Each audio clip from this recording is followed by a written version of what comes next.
शंखनाद से पहले इतिहास एक पल को रुकता है, क्योंकि युद्ध केवल योद्धाओं का नहीं, पीढ़ियों का होता है। आज हम उन नामों को जानते हैं जो युद्ध भूमि में उतरने से पहले ही भाग्य में लिखे जा चुके थे।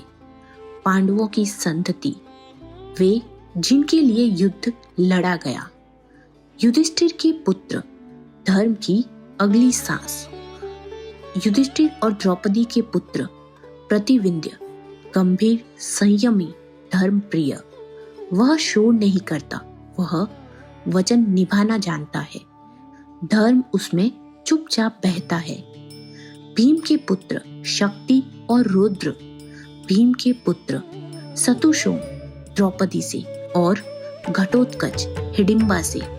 सतुशोम पांडवों जैसा तेज, घटोत्कच असाधारण, राक्षसी शक्ति, मायावी युद्ध, रात्रि में अपराजय। महाभारत में घटोत्कच एक योद्धा नहीं, रणनीति था।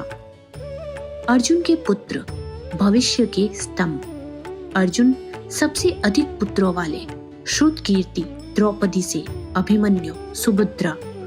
इरावान उलूपी से, बभ्रुवाहन चित्रांगदा से, अभिमन्यु युवा वीर चक्रव्यूह। इरावान नाग शक्ति का धारक, बभ्रुवाहन मणिपुर का राजा। इन चारों में अर्जुन की 4 दिशाएं थी। नकुल का पुत्र सात्यसेन, सहदेव का पुत्र श्रुतसेन। ये कम बोले गए नाम हैं, पर युद्ध में मौन शक्ति, क्योंकि हर युद्ध शोर से नहीं जीता जाता। द्रौपदी के 5 पुत्र उपपांडव, प्रतिविंध्य, सुतसोम, श्रुतकीर्ति, सात्यसेन, श्रुतसेन। युद्ध में इन्होंने भी हथियार उठाए, पर नियति क्रूर थी। अश्वत्थामा ने रात्रि में इन सभी का वध कर दिया। युद्ध जीतने के बाद पांडवों ने सबसे बड़ा मूल्य चुकाया। महाभारत सिंहासन के लिए नहीं लड़ी गई, यह इन बच्चों के भविष्य के लिए लड़ी गई। और युद्ध के बाद केवल एक वंश बचा, परीक्षित, अभिमन्यु का पुत्र, जो आगे चलकर भारत का उत्तराधिकारी बना।